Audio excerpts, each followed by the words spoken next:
compétition en tant que coach donc, de l'équipe locale. Et vous aviez joué donc, la finale contre le pays hôte, donc avec un public acquis à sa cause.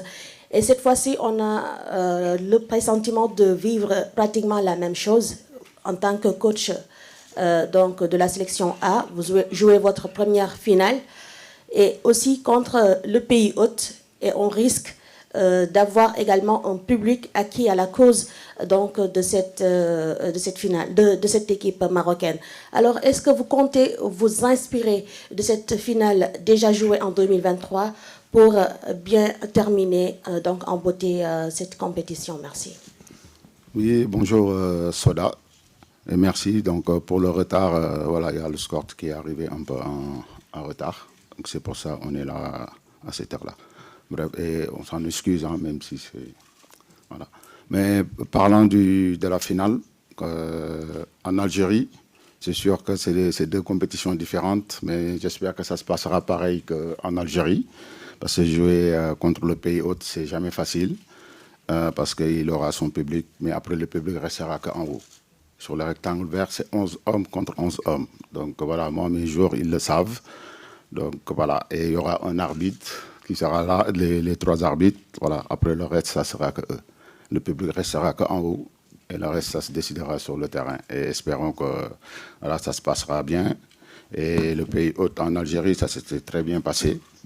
Et sur côté organisation, tout, on était vraiment satisfait avec l'équipe locale.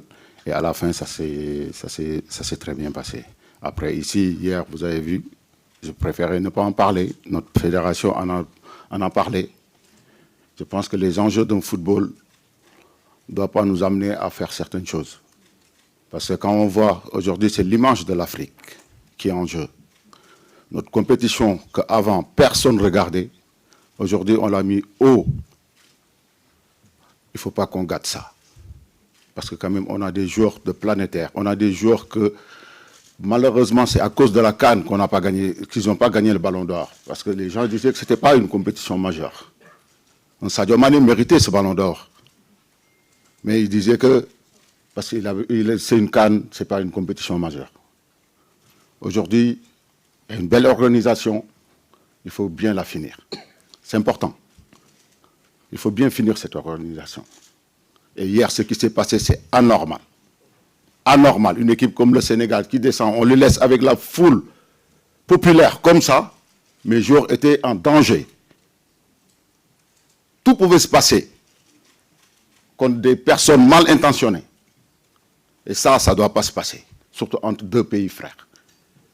Qu'on a toujours dit. C'est important. Merci.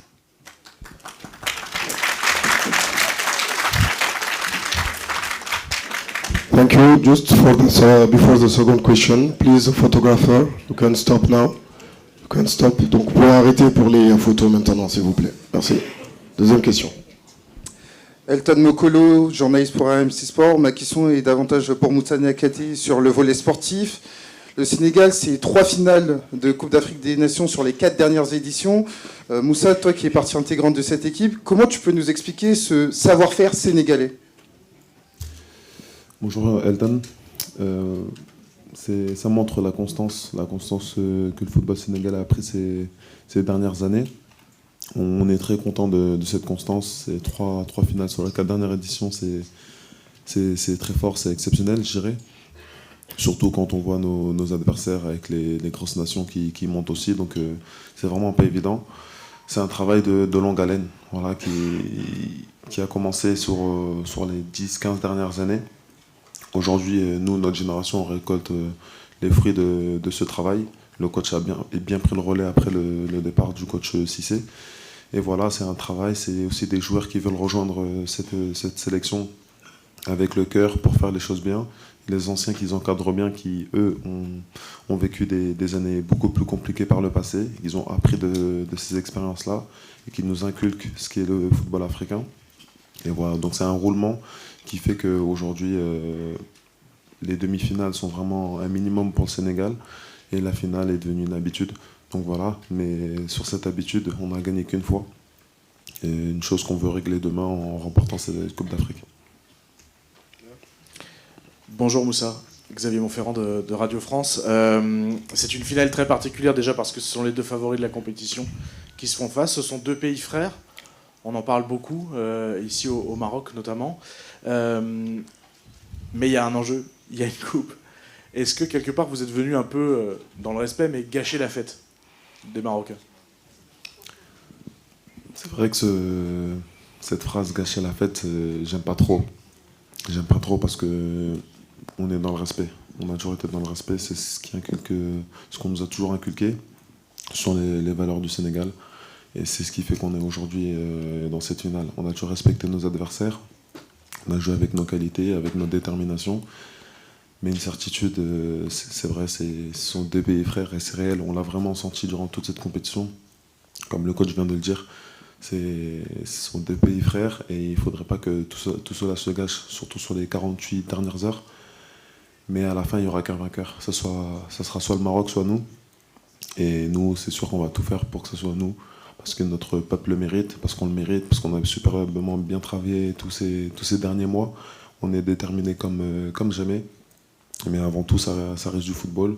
Ça va jouer sur le terrain, on va être déterminés. On sait qu'ils sont à domicile, on sait que le public sera pour eux. Et c'est OK. Il n'y a pas de souci là-dessus. Nous aussi, en tant que joueurs, on joue pour jouer dans des atmosphères comme ça. On sera prêts, déterminés, mais c'est sûr que la coupe, on veut la ramener à Dakar, fêter ça avec notre peuple, nos familles. Les joueurs aussi, il y a des joueurs aussi qui sont absents, ils n'ont pas pu être là pour blessure ou pour d'autres raisons. On veut ramener ça à nos familles, à nos coéquipiers. Donc on va se donner à fond et Inch'Allah, c'est le Sénégal qui l'emportera. Bonjour coach, Maïsen, Disport. Coach, selon vous, dans quelle phase de jeu faudra-t-il exceller pour venir à bout de cette équipe marocaine? Surtout, quels seront les enjeux tactiques de cette confrontation entre deux grandes équipes? Oui, bonjour Mbaye. Je pense que pour jouer une finale, il faut être prêt sur tous les plans. Donc que ce soit mental, psychologique, techniquement, tactiquement. Voilà, on sait qu'on aura un match difficile face à une belle équipe du Maroc qui n'arrête pas de montrer des bonnes choses. Donc déjà, je tenais à les féliciter parce que quand même, ils ont représenté l'Afrique durant la Coupe du Monde 2022 et aller jusqu'en demi-finale. Une belle performance. Donc ils ont vraiment levé le niveau africain et aussi en Coupe du Monde des jeunes, des U20. Donc il faut les féliciter parce que quand même gagner une Coupe du Monde, ce n'est pas du tout donné. Voilà. Et demain, on s'attend à un match très difficile face à une très belle équipe du Maroc qui va nous tout proposer. Nous aussi, on gardera nos principes. Ça, c'est sûr et certain. Ça ne sera pas du tout un match facile de leur côté que de notre côté. Maintenant, on verra bien. Nous, on est prêts, déterminés et on a envie de ramener cette coupe chez nous, au Sénégal. Inch'Allah. Ahmed Talal, le 7TV. Coach, vous avez critiqué l'organisation. Vous savez très bien que c'est la CAF qui organise et non pas la FRMF. Et aussi, vous avez parlé la présence de nombreuses personnes. Vous savez qu'aujourd'hui, le journaliste ou le journalisme en général, c'est celui qui vient chercher la nouvelle. Voilà, et c'est pour cela qu'il y avait énormément de monde. Vous savez, et aussi par rapport à l'organisation, c'est la CAF. Alors s'il y a des critiques à faire, personnellement, je pense que c'est à la CAF et non pas à la FRMF. Merci. S'il vous plaît, s'il vous plaît, s'il vous plaît, s'il vous plaît. S'il vous plaît, monsieur. S'il vous plaît. S'il vous plaît.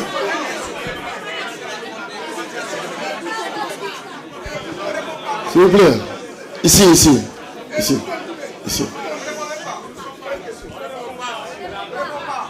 Prochaine question. Hervé Pelou, le journal de l'équipe, je vais revenir au terrain 2 secondes. Moussa, bonjour, Pape et Moussa. C'est une question pour Moussa, c'est la dernière de Sadio Mané à la CAN. S'il vous plaît, monsieur, s'il vous plaît. C'est la dernière de Sadio Mané à la CAN, on sait ce qu'il représente. Je voudrais savoir pour toi, plus jeune joueur, quand tu arrivais plus tardivement que lui évidemment, je voulais savoir comment il avait été avec toi et comment il se comportait dans un groupe. Quelle est un peu l'image qu'il donne Sadio Mané auprès de tous les joueurs qui composent le groupe. Merci. J'aurais pas assez de temps pour décrire ce que Sadio représente pour le football africain et plus particulièrement pour les Sénégalais. Sadio est... Je vais essayer de ne pas me répéter ou dire des choses assez logiques. C'est un joueur exceptionnel. C'est un joueur, comme le coach a dit tout à l'heure, qui aurait mérité un ballon d'or. C'est avant tout ça. Avant l'aspect footballeur, c'est un homme incroyable. Moi, à titre personnel, c'est c'est un joueur qui a eu une grande responsabilité dans ma venue au Sénégal, en sélection notamment.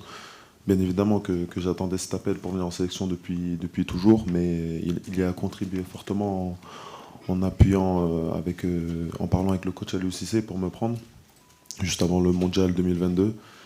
Et quand on voit un joueur de cette trempe qui vient toquer à ta porte juste pour que tu rejoignes la sélection, ça montre l'humilité et justement l'absence d'ego chez cette personne. Voilà, c'est ce qui définit Sadio, c'est le travail, c'est l'amour de son pays. Et comme il a déclaré lui-même après le match contre l'Égypte, ce sera son dernier match à la CAN, sa 6e CAN. Donc ça montre sa longévité et sa constance. Mais pour tout ce que je viens de vous décrire et bien plus encore, parce qu'il y a plein de choses que je me garde et que je me préserve de dire, on se doit pour lui de lui ramener cette 2e étoile, qui fera de lui sûrement l'un des meilleurs joueurs que le continent n'ait jamais connu. Allez, coach Thierno Diallo de la RTS. Alors coach, je sais bien que vous n'avez pas parlé de l'arbitrage. Est-ce que vous avez travaillé un peu vos joueurs dans ce sens-là? Parce qu'on sait que demain, toutes les petites actions seront à siffler et ce sera des cartons.